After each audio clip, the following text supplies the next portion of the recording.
With the 12th pick in the 2017 NBA draft, the Detroit Pistons selected Luke Kennard. And chances are you probably do not care, but the point of this video is that I simply, well, for one, there's not really a lot of NBA news going on right now. Like, all the big name free agents are pretty much signed or still, like, waiting for things to happen. So I thought it would be fun to do a series where I simply reflect on the different draft classes, man. For this one, we are going to look at the 2017 NBA draft and just kind of see, like, what's going on with these players. Like, why did they become the way they were? Who are they now? What can they become? And all that good stuff. So if this is a series you guys want to see, please leave a like on the video. And if you are new to the channel, man, hit that subscribe button, as I cannot grow this channel without you, my friends. So thank you all so much for that. But yes, so let's get going on it. And like I said, not really any like structure to this video. We just kind of chilling, hanging out. By the way, I was actually gonna do a rebuild today, like Saturday. I want to make like rebuild Saturday, but for some reason I cannot access my games on Xbox. They're just not there. So I don't know if something's down or whatnot, but we're doing this instead, man. All right, so the first pick was Markelle Fultz. What's my thoughts on Markelle? I think he was definitely a victim of injury and everything like that. And I don't know, like, it's getting to the point where Markelle is getting injured so often now, where it's like every time I say I believe in Markelle Fultz, I'm just like, how many more injuries does he really have in him? When he plays, he's really good. Like when he's actually healthy, he is a game changer. And I still think he can be that. I don't know if that team was with the Magic necessarily, because I think they really should embrace like Suggs and everything. But yeah, man, Markelle Fultz, I still think he has really good potential. And I think like worst case scenario, you know, who's another great point guard that suffered from injuries that ended up becoming like a sixth man for a championship team? Look at Sean Livingston. So maybe that's the type of role for him in the future. But then next up, you do have Lonzo Ball. So Lonzo, once again, too, like another player that's been riddled by so many injuries. I think he's also a game changer. Like, I think the Chicago Bulls are much better with him, when they missed him greatly when he was not playing, like, you know, with his length and defense and his improved shot and everything like that. Lonzo has been a very solid NBA player, but hopefully that knee stuff gets better, because I'm hearing he might not be ready for the start of the NBA season, so that would not be great. And the next up, we got Jason Tatum of the Boston Celtics. Superstar, you would say, yeah, I'm looking at the list here. I think he's like clearly, right? This wasn't when Jokic was drafted, right? No, Tatum is clearly, I would say, the best player in this draft class, right? I think we can all agree on that, unless there's somebody I'm missing here, or maybe, yeah, I think that's true, man. Yeah, okay, next up, Josh Jackson. You know, I respected Josh Jackson when he was on the Pistons. He really tried harder for the team, and he had a good season, and that's pretty much it. I don't know, man, like, can be a little inconsistent, definitely a bust. Sorry to say it. And then we got Darren Fox of the Sacramento Kings. So Darren Fox, I don't know, like, I like Keegan Murray a lot. You know, the Halliburton trade for Sabonis was kind of stupid, but, you know, Sabonis is still a good player. Like, I'm not holding against him. And then you got Darren Fox. So I feel like they are surrounding Darren with good quality players that, you know, can kind of, like, mesh nicely with his skill set.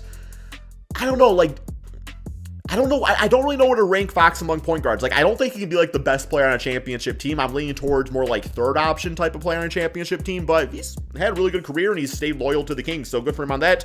Then we got Jonathan Isaac. So Jonathan Isaac, I think, is just one of the saddest stories as far as injuries go.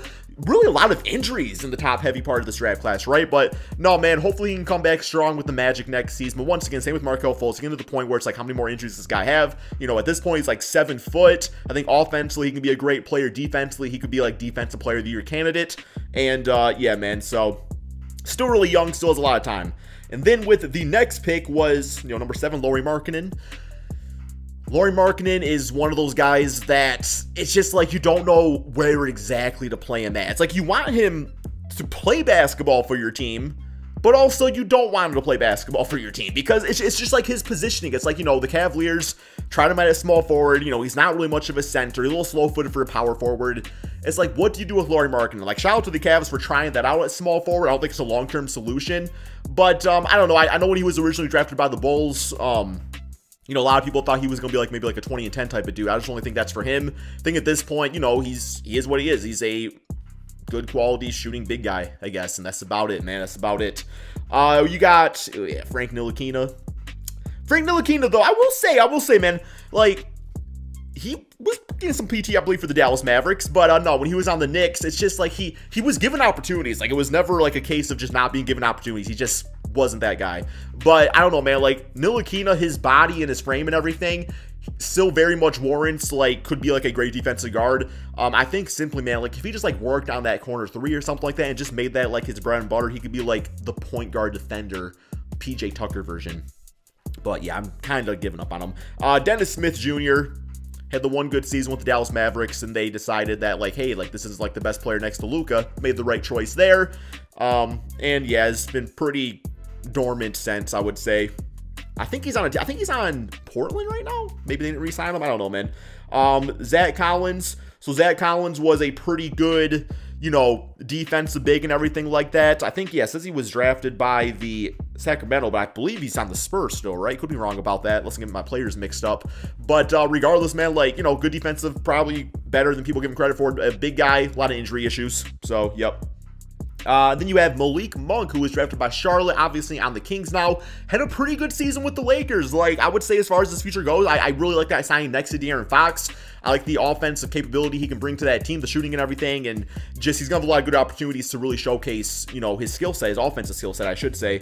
And then after that was the great Luke Kennard. So, yeah, man, obviously... Well, maybe it wasn't obvious, but when the Pistons originally drafted Luke Kennard, I was not happy, okay? I'm going to call it like it is. Like, there's reactions of me not being happy about it. And that's because, you know, he went to Duke, and I'm a big Michigan fan. So, but no, man, like, Luke Kennard obviously grew on me over the times and everything, and ultimately was the guy that was traded that allowed us to get Sadiq Bey. He's on the Clippers now.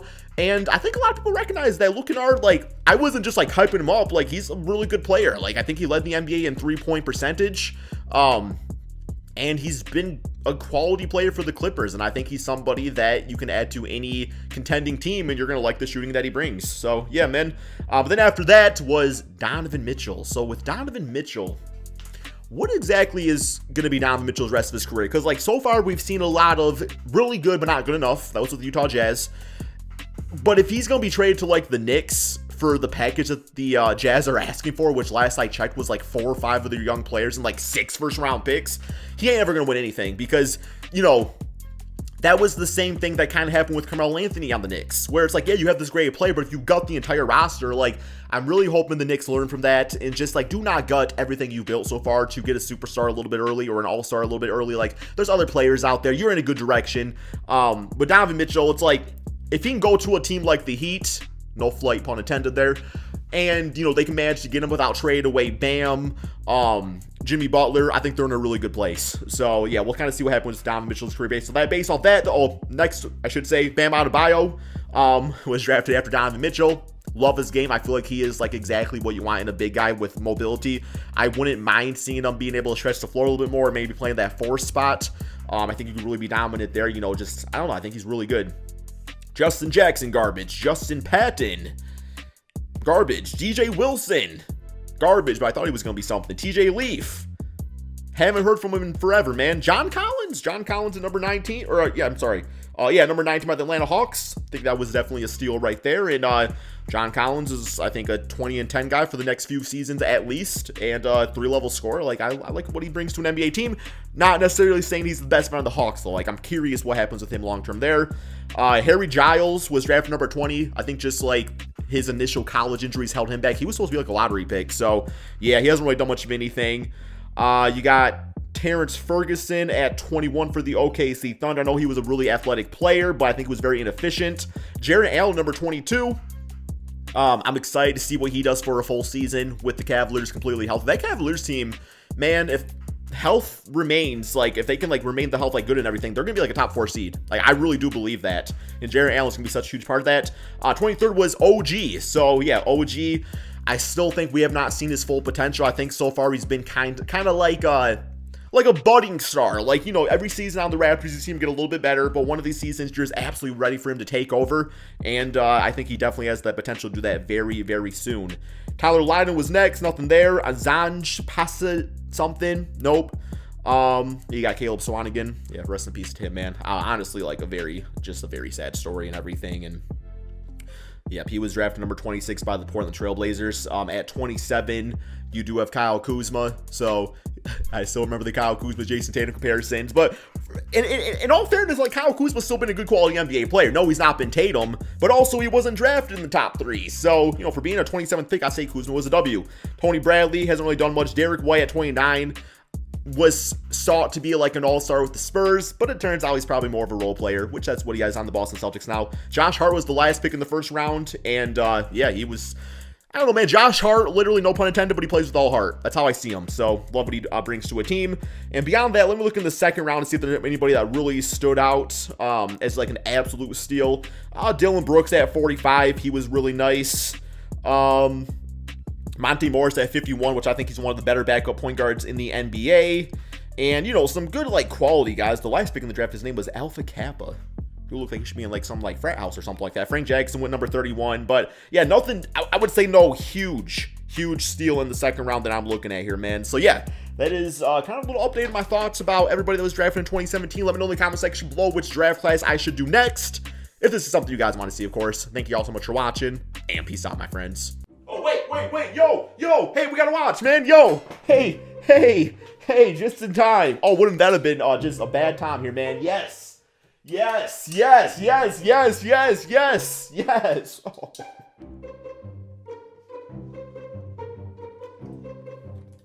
Ooh. You know, I do have water in here, but it's been sitting in here since the Jeremy Grant trade, and it's soaked up all the delicious vodka, so it's like vodka water. Vater, man. Vater. Yes, that's like, oh. Ooh, I just kicked my leg on the stool. That's all we got, guys.